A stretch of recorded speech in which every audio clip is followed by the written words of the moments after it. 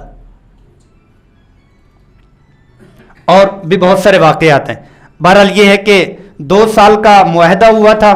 2 سال کے بعد حلیمہ سعدیہ واپس لے کے آئیں حضرت آمنہ کے پاس. کہا کہ یہ بچہ میں واپس نہیں کرنے آئی, میں صرف دکھانے کے لیے آئی. کیوں, یہ کون سی بات ہوئی؟ 2 سال کی بات ہوئی تھی تو بات ختم. کہا نہیں, یہ بچہ اپنے گھر سے نکالنے والا نہیں, یہ بچہ کسی کو واپس کرنے والا بھی نہیں. ان کا یہ آپس میں مشاورت ہوئی کہ بہانے سے طریقے سے ہم نے یہ بچہ زندگی بھر واپس ہی نہیں کرنا. ان کو سمجھایا, موٹیویٹ کیا. آپ کو پتہ ہے وبا آئی ہوئی ہے مکہ المکرمہ میں, بچوں میں بیماری آئی ہوئی ہے. تو وبا اور بیماری میں اور شہر کی آب و ہوا میں یہ بچہ بیمار ہو جائے گا, خطرہ ہے اس کی جان کو. واپس لے جاتے ہیں, 2 سال کا معاہدہ ہوا, واپس لے آئیں. تو اللہ جل جلالہ کا نظام جو چلانا تھا اللہ جل جلالہ نے, وہ تو چلنا ہی تھا. اب کیا ہوا کہ 4 سال کی عمر میں بچہ چھوٹا, ان کو کیا شک کے صدر اوپر سے چھوٹا بھائی دیکھ رہا تھا, بھاگتا بھاگتا امی ابو کے پاس آیا اور کہا آسمان سے 2 سفید پوش سفید لباس والے لوگ آئے. انہوں نے مکی بھائی کو, الاخ المکی کے نام سے مشہور تھے, الاخ المکی, مکی بھائی کے نام, انہوں نے مکی بھائی کو لٹا لیا. بھاگتے بھاگتے یہ پہنچے. جب تک امی ابو پہنچے تھے تو آپ صلی اللہ علیہ وسلم چھوٹے بچے سہمے ہوئے تھے, سینے سے لگایا. کیا ہوا؟ کہا کچھ نہیں ہوا. تو دیکھا تو یہاں سے چیر کا صرف نشان تھا. کیا ہوا کہ آسمان سے شق صدر کہ جو شیطان کا حصہ وہ نکال دیا گیا اور فوراً ہی ان فرشتوں نے دوبارہ سے سی دیا. تکلیف کوئی نہیں ہوئی, نشان باقی رہا. گھبرا گئیں کہ بچہ کہیں ہمارے ہاتھ سے نہ چلا گیا. فٹافٹ لیا اور والدہ ماجدہ کو دے دیا, یہ آپ کا بچہ, آپ لے لیں. اللہ یوں واپس کرواتے ہیں. اللہ کا نظام تھا. وہ چاہتی تھی کہ یہ برکت ہمارے گھر میں رہے. اللہ چاہتے تھے کہ یہ برکت گھر گھر میں رہے,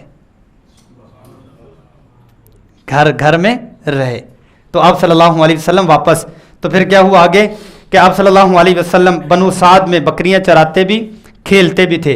اور آپ صلی اللہ علیہ وسلم کی عمر مبارک جب 6 سال کی ہوئی تو رسول اللہ صلی اللہ علیہ وسلم حضرت آمنہ کے ساتھ اپنے ننہیال یہ بنے گئے, دادا کی طرف سے ددیال کی طرف گئے, بنو سلمہ, کیونکہ جو ہاشم کی بیوی کا نام سلمہ ہے, بنو سلمہ.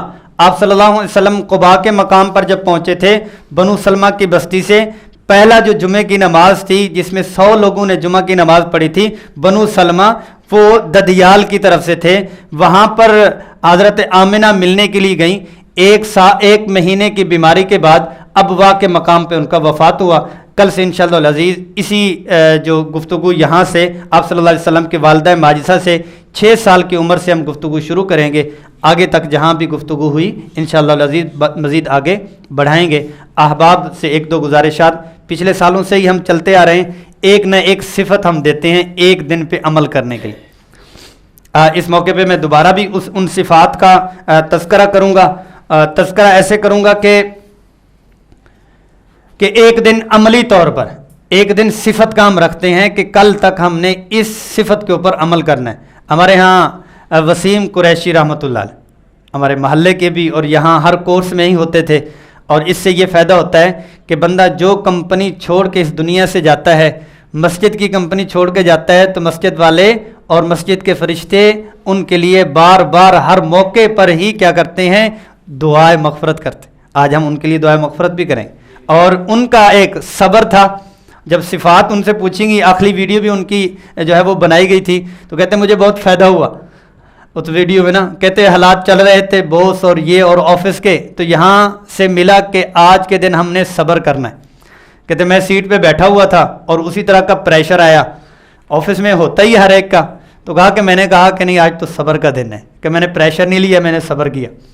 صبر میرا کرنا تھا کہ جس کی وجہ سے کیا ہوا کہ آگے سے پریشر کم ہوا اور حالات بہتر ہوئے, برے نہیں ہوئے. ان کی یہ ویڈیو میں بھی آتا.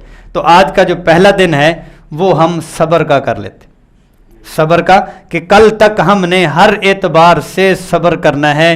اونچی مطلب جس جگہ پہ ہمیں غصہ آتا ہے یا بے صبری ہوتی ہے تو انما یوفی الصابرون اجرہم بغیر حساب، کہ اللہ جل جلالہ بغیر حساب کے صبر کرنے والوں کو عطا فرماتے ہیں. آخر میں درود شریف بھی پڑھیں گے انشاءاللہ العزیز، اور وسیم قریشی صاحب کے لیے دعا بھی کریں گے، درود السلام بھی پڑھ لیتے ہیں. صبر کے فوائد میں سے 1.5 منٹ میں ایک لطیفہ بھی سناتا ہوں، سنجیدگی کافی ہو گئی تھی. گھر میں جو ہے وہ کھچ کھچ رہتی تھی، کر کر رہتی تھی، تو کیا ہے کہ وہ پیر صاحب کے پاس آ گئے. پیر صاحب میرے جیسا کوئی ہوگا کہ گھر میں جو ہے وہ لڑائی رہتی ہے. انہوں نے کہا ایسا تویز دوں گا کہ لڑائی ختم ہو جائے گی. جی کیا لڑائی ہے؟ کہ جیسے ہی محترمہ مکرمہ مقدسہ صاحبہ بولنا شروع کریں تو آپ نے یہ والا تویز اپنے دانتوں کے درمیان میں دبائے رکھنا ہے. مطلب اس کا کیا تھا؟ مطلب اس کا یہ تھا کہ ایک تو چپ ہوگا نا، جب دانتوں میں تویز دبانا ہے تو ایک طرف ون سائڈ جو ہے وہ سائلنٹ تو ہوگی، خاموش ہوگا، تو دوسری طرف سے ٹھنڈی ہوگی. ہفتے 10 دن کے بعد آ کے ہاتھ چومے. واقعی اس تویز میں بڑا ہی اثر تھا. کبھی اس کے بعد لڑائی نہیں ہوئی. لڑائی کیوں نہیں ہوئی؟ کہ ون سائڈ صبر ہو رہا ہے، دوسری طرف سے اگر صبر بے صبری ہو رہی ہے تو دونوں طرف سے بے صبری. یہ گھر کی مثال، ایسے ہی ڈرائیور اور باس کی مثال، ایسے ہی شاگرد اور استاد کی مثال. تو صبر انما یوفی الصابرون اجرہم بغیر حساب. اب آپ درود شریف کی تلاوت تھوڑا سا درود شریف پڑھ لیں. اللہم صلی علی محمد. فائلز میں فارم وغیرہ آپ کے لیے تیار کیے گئے ہیں، اس میں یہ ہو جائے گا کہ آپ کی اسناد وغیرہ اور یہ جو سبق آپ کو یہ ہو رہی ہیں اس کے واٹس ایپ پہ لنک وغیرہ یا ویڈیوز یا اس کا مواد یہ سارا آپ تک پہنچ جائے گا. یہ فارم آپ کو مل رہے ہیں، ابھی جمع کروا دیں تو زیادہ بہتر، ورنہ کل بھی جمع کروائے جا سکتے. اور دوسرا یہ ہے کہ ہم جتنے احباب آئے ہوئے ہیں، اگر کل سے ایک ایک سبق میں ایک ایک نئے صاحب کو ساتھ میں لے کر آئیں گے تو اس کا ثواب کس کو ملے گا؟ ہمیں ملے گا. تو آپ صلی اللہ علیہ وسلم کی محبت کے لیے یہ ہے کہ جتنا اہتمام ہم نے کیا ہوا ہے تو ہم سارے ایک ایک کسی نہ کسی کو لے کر آئیں گے تو انشاءاللہ اس کا ثواب بھی ملے گا، اور سیرت طیبہ کا کیا ہے کہ جو برکات ہیں وہ بھی ملیں گی. دعا کر لیتے ہیں. اللہم صلی علی محمد النبی الامی وعلی آلہ وسلم تسلیما. یا اللہ یا کریم یا رحیم یا مولا یا ذی الجلال والاکرام، ہم سب کو رسول اللہ صلی اللہ علیہ وسلم کی محبت نصیب فرما، ان کی آل کی محبت نصیب فرما، ان کے اصحاب کی محبت نصیب فرما، ان اعمال کی محبت نصیب فرما. یہ جو سلسلہ یا اللہ آپ کی توفیق سے آپ صلی اللہ علیہ وسلم کو مبارک سلسلہ یا اللہ سیرہ کے ادارے سے چل رہا، یا اللہ اپنی بارگاہ میں قبول فرما. جتنے شرکاء ہیں ان تمام کو آپ صلی اللہ علیہ وسلم کی زیارت نصیب فرما، آپ صلی اللہ علیہ وسلم کا پیار نصیب فرما، آپ صلی اللہ علیہ وسلم کی اطاعت نصیب فرما. ہمارے گھروں میں خوشحالیاں نصیب فرما، خاندانوں میں جوڑ نصیب فرما، کاروباروں میں برکتیں نصیب فرما، اولادوں کو فرما بردار بنا. ہمارے آباء و اجداد میں سے رشتہ داروں میں سے جتنے وفات پا چکے تمام کی قبروں کو جنت کا باغ بنا، تمام کو اعلیٰ علیین میں جگہ نصیب فرما. ہمیں یا اللہ ہمارے ان الفاظوں کو حقیقت نصیب فرما، اخلاص، استقامت اور قبولیت نصیب فرما. جہاں جہاں ہمیں سنا جا رہا یا اللہ جو شریک آن لائن ہیں آن سائڈ ہیں یا اللہ تمام کو آپ صلی اللہ علیہ وسلم کی عقیدت اور محبت نصیب فرما. وانت المستعان وعليك البلاغ ولا حول ولا قوة إلا بالله العلي العظيم.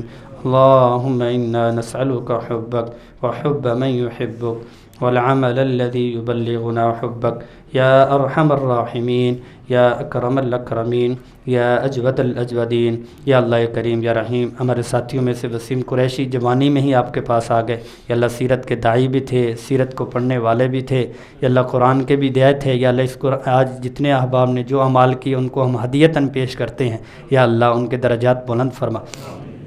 یا اللہ یا کریم ہماری طرف سے جنت میں یا اللہ ان کی آپ صلی اللہ علیہ وسلم سے ملاقات فرما، ان کو یا اللہ پیار نصیب فرما. یا اللہ یا کریم یا رحیم ان کے خاندان کو صبر جمیل نصیب فرما. یا اللہ ایسی مبارک موت اللہ صدمہ تو ضرور ہے، لیکن ایک اخلاص والا بغیر کسی لالچ کے ایک طبقہ اور ایک مجمع ان کے لیے دعا کرنے والا، یا اللہ آخری وقت میں ہمارے لیے بھی اس طرح کے لوگ دعا کرنے والے ہوں بندوبست فرما۔ وَأَنْتَ الْمُسْتَعَانُ وَعَلَيْكَ الْبَلَاغُ وَلَا حَوْلَ وَلَا قُوَّةَ إِلَّا بِاللَّهِ الْعَلِيِّ الْعَظِيمِ صلی اللہ تعالی علی خیر خلقہ محمد وعلی آلہ وأصحابہ اجمعین برحمتک یا ارحم الراحمین۔ پیارے نبی کی پیاری ہے سیرت، سیرت ہی سیرت، سیرت ہی سیرت، پیارے نبی کی پیاری ہے سیرت، پیارے نبی کی پیاری ہے سیرت، پیارے نبی کی پیاری ہے سیرت۔